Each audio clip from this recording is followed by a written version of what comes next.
મસાલા ભાખરી બનાવવા માટે એક વાસણમાં ભાખરીનો કરકરો લોટ, રોટલીનો લોટ, સ્વાદ મુજબ મીઠું અને તલ અને આખા જીરાને પાટલી વેલણની મદદથી પીસી લેવા અને લોટમાં એડ કરી દેવા.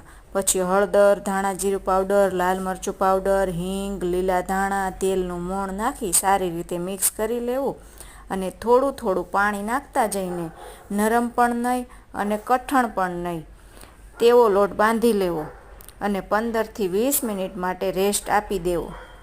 જો આ રીતનો લોટ તૈયાર કરી લેવાનો છે.